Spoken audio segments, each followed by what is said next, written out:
Normalisation जो है यहाँ पर बहुत ज़्यादा मैटर करता है। जब रेलवे ग्रुप डी में नॉर्मलाइजेशन होगा तो किस तरह से आपके नंबर बढ़ेंगे कि आपका शिफ्ट कठिन है, ये आपका शिफ्ट मीडियम है, ये आपका शिफ्ट इजी है।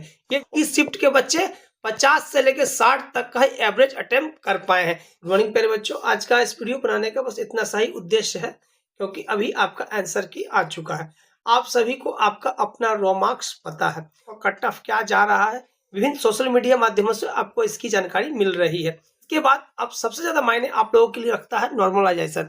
नॉर्मलाइजेशन के बाद काफी ज्यादा अंतर आपको देखने को मिलेगा, तो इसलिए नॉर्मलाइजेशन जो है यहाँ पर बहुत ज्यादा मैटर करता है। जब रेलवे ग्रुप डी में नॉर्मलाइजेशन होगा तो किस तरह से आपके नंबर बढ़ेंगे। तो नंबर बढ़ने के लिए आपका जो सबसे बड़ा कारण होता है आपका शिफ्ट। आपका शिफ्ट किस तरह का शिफ्ट गया है, शिफ्ट आपका कठिन था या आपका मीडियम था या आसान था, इस पर डिपेंड करता है कि आपके कितने मार्क्स बढ़ेंगे। जो डाटा हमारे पास है वो बच्चों के प्रतिक्रिया पे आधारित है कि कौन कौन से डेट में कौन कौन से शिफ्ट में बच्चों का जो एवरेज अटेम्प्ट कितना है वो डिपेंड करता है कि आपका शिफ्ट कठिन है, ये आपका शिफ्ट मीडियम है, ये आपका शिफ्ट इजी है।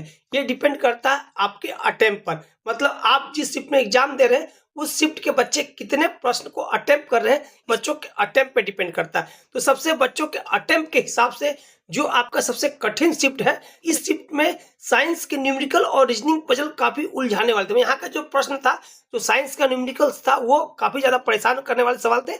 इस शिफ्ट के बच्चे 50 से लेकर 60 तक का एवरेज अटेम्प्ट कर पाए हैं। चलिए, इसके हिसाब से जो डेट हमारे पास सामने आए हैं बच्चों के प्रतिक्रिया के आधार से, जो 15 दिसंबर का जो शिफ्ट था, सेकंड शिफ्ट था, जो कठिन शिफ्ट में आता है, विशेष के न्यूमेरिकल वाले सवाल थोड़े कठिन थे।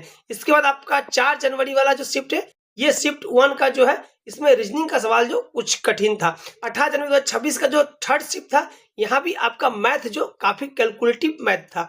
इसी तरह 2 फरवरी 2026 का सेकेंड शिफ्ट है, इसके बायोलॉजी के जो सवाल थे वो काफी ज्यादा डीप सवाल थे। इसके बाद 8 फरवरी 2026 का जो फर्स्ट शिफ्ट का जो सवाल था, इस शिफ्ट में काफी बच्चे कम अटेम्प्ट किए हैं। इसका मीडियम शिफ्ट के बारे में बात करते हैं कि मीडियम शिफ्ट कौन कौन सा था। तो मीडियम शिफ्ट में जो बच्चे हैं 62 से लेकर 66 तक का ही यहाँ पर आपको अटेम्प्ट देखने को मिल रहा है। ये आपका जो दिसंबर का जो डेट है, दिसंबर में आपका 5 दिसंबर, 12 दिसंबर, 22 दिसंबर और 28 दिसंबर का जो डेट है। इसके अलावा जनवरी के जो एग्जाम हुए उसमें 10 जनवरी, 15 जनवरी, 22 जनवरी और 25 जनवरी का जो एग्जाम रहा है, ये भी आपका मीडियम में आता है। इसके बाद फरवरी का जो एग्जाम हुआ है, 1 फरवरी और 5 फरवरी का जो एग्जाम हुआ है, ये भी मीडियम में ही आते हैं। चलिए, अब बात कर लेते हैं आसान शिफ्टों के विषय में।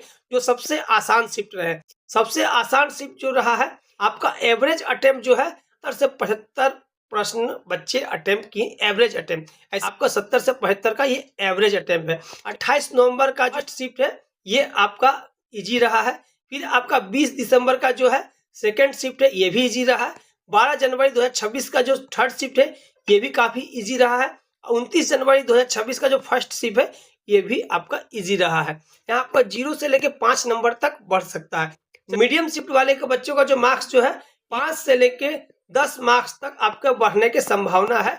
इसके बाद कठिन शिफ्टों की जो बात की जाए, आपका 10 से लेके 20 मार्क्स तक बढ़ने की संभावना है।